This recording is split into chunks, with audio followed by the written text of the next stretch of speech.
जय श्रीमन नारायण दोस्तों, जय श्री कृष्ण। आज आप इस वीडियो के माध्यम से जानेंगे कि क्या हर मास के दौरान तुलसी की पूजा करनी चाहिए या फिर नहीं, और साथ ही जानेंगे तुलसी माता की पूजा से जुड़े बेहद ही खास नियम। तुलसी को देवी मानकर पूजा जाता है। तुलसी की हर सनातन धर्म के मानने वाले घर में पूजा होती है। उनका मानना है कि ऐसा करने से घर से सारी नकारात्मकता दूर हो जाती है। और शास्त्रों में तुलसी पूजा के लिए नियम भी बताए गए हैं।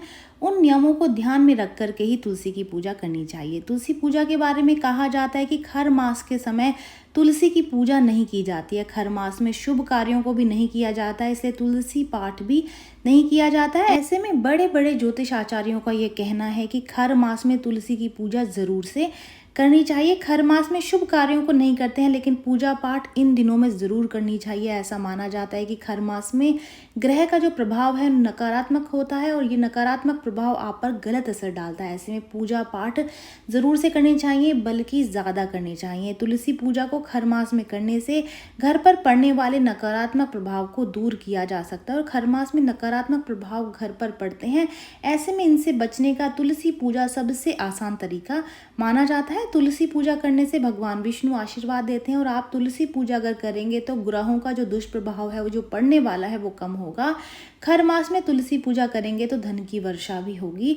ऐसा देखा गया है कि घर के सभी सदस्य जो हैं वो एक एक करके तुलसी में जल अर्पित करते हैं, लेकिन ऐसा नहीं करना चाहिए। ऐसा करना तुलसी की जड़ को नुकसान पहुंचाता है, जिससे वो सूख जाती है, मुरझा जाती है। और तुलसी का सूखना मुरझाना बिल्कुल भी शुभ नहीं होता है।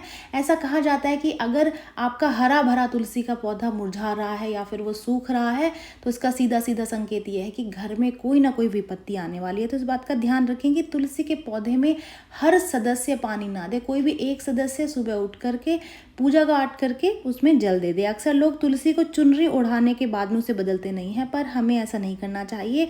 अन्य देवी देवताओं की तरह तुलसी के वस्त्र भी उचित समय पर बदलते रहना चाहिए। तुलसी के पौधे को सूरज ढलने के बाद में छूना वर्जित बताया गया है। यदि आपको पूजन या फिर अन्य काम के लिए तुलसी को तोड़ना हो तो सुबह के समय सबसे ज़्यादा अच्छा रहता है।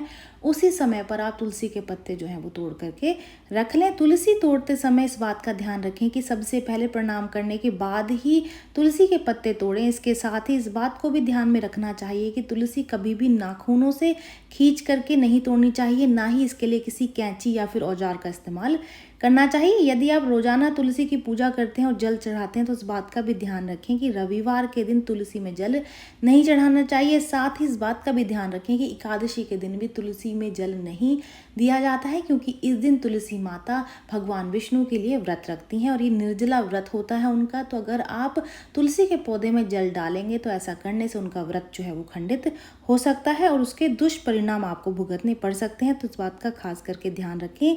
यदि आप सूरज ढलने के बाद में पूजा कर रहे हैं तो इस बात का ध्यान रखें कि तुलसी को दूर से ही प्रणाम करें। भूल करके भी शाम को तुलसी के पौधे को स्पर्श नहीं करना चाहिए। तो ये कुछ 6 नियम बताए गए हैं जिनको कि आप पूजा करते समय या फिर आपने अपने घर में तुलसी का पौधा लगाया हुआ है तो इन नियमों को ध्यान में रख करके ही तुलसी की पूजा पाठ करें। ये जानकारी यहीं तक ही। उम्मीद है दी गई जानकारी आपके काम आएगी और आप इसका लाभ उठाएंगे। जो लोग वीडियो देख रहे हैं वीडियो को लाइक कर दीजिए, चैनल को सब्सक्राइब कर दें, नोटिफिकेशन बेल को दबाना बिल्कुल भी ना भूलें, क्योंकि यहाँ पर इस तरीके की महत्वपूर्ण जानकारियाँ मिलती रहती हैं। तो चलिए मिलते हैं नई वीडियो में नई जानकारी के साथ। जय श्रीमन नारायण दोस्तों, जय श्री कृष्ण।